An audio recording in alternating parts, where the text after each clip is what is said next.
friends, it's Miss Ciara, and I am ready to tell you a story. Are you ready?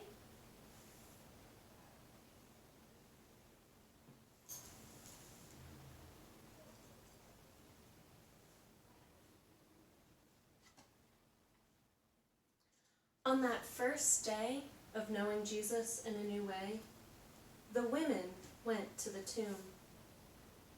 There were 3 Marys: Mary Magdalene, Mary, the mother of James, and Mary, the mother of Jesus.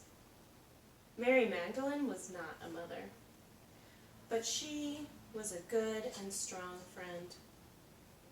They carried spices to finish the burial. When they got to the tomb, they noticed the stone had been rolled over, and when they went into the tomb, it was empty. Empty except for a white cloth. The women went back and told the others, but no one believed them. Peter, being Peter, ran to the tomb, and John went with him. Some say John was the first to the tomb. They went in together. And when they left, Mary was there weeping. Then she heard someone say, "Woman, why are you crying?" And through her tears she saw 2 men dressed in white. They said, "Jesus is on his way to Galilee. Tell the disciples to meet him there." She did not understand. Still she wept. "Why are you weeping?" a voice said. She looked up and saw the gardener. "Where did you take him?" "Mary." When he said her name, she knew it was he. She must have walked up to him because Jesus pushed away and said, "Don't hold on to me. Although I am risen, I have not yet ascended." And Mary left to tell the others.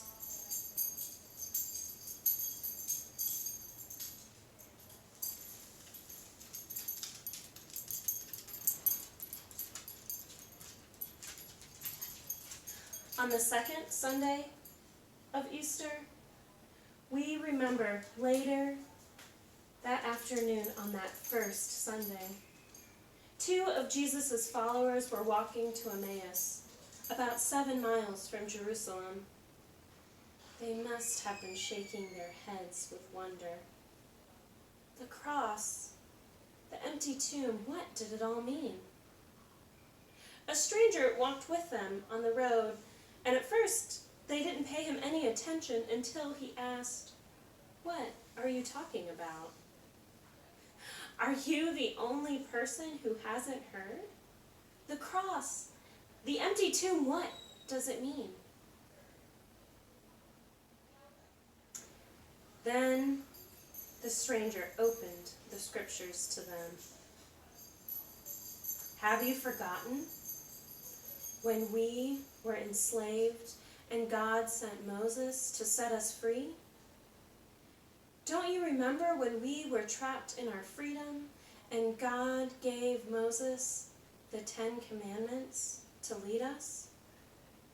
Don't you remember when we were trapped in exile and the prophets told about a baby who would come and save us all and a man who would die so we would live?" By this time, the 3 had made it to the village of Emmaus. When the stranger was about to walk away, the 2 invited him to join them for dinner.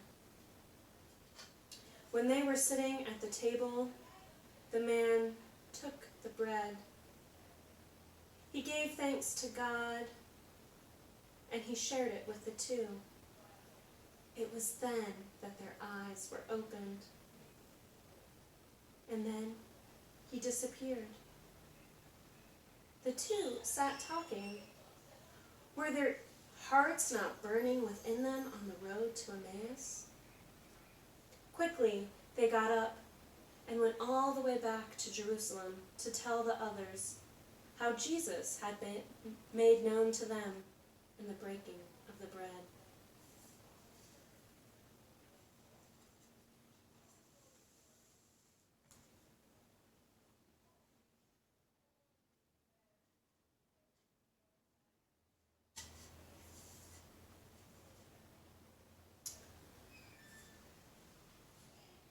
On the third Sunday in Easter, we remember one dark night when the disciples were gathered in a room. The doors were shut because they were afraid the guards that took Jesus would take them too.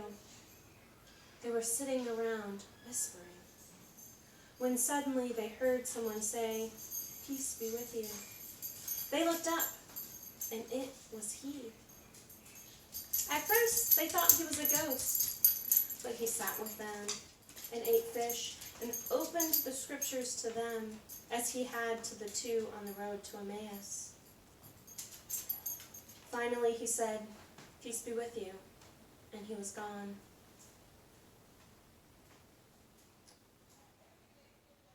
Thomas was not there that night, and they told him what would happen, but he didn't believe.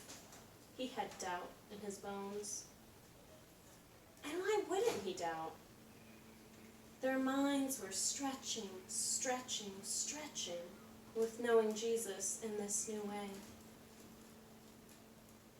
8 days later, again the disciples met in a closed room. And again they heard, "Peace be with you." And it was he. He walked up to Thomas and said, "Do you want to touch me?" And Thomas put his hands into the wound. He fell to his knees and said, "O Lord, my God." Jesus said, "Do you believe because you see?"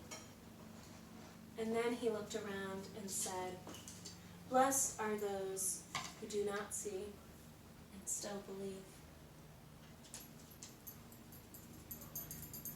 We're going to finish the rest of this story next week. But I wonder if there are some places where you can be with Jesus in this new way.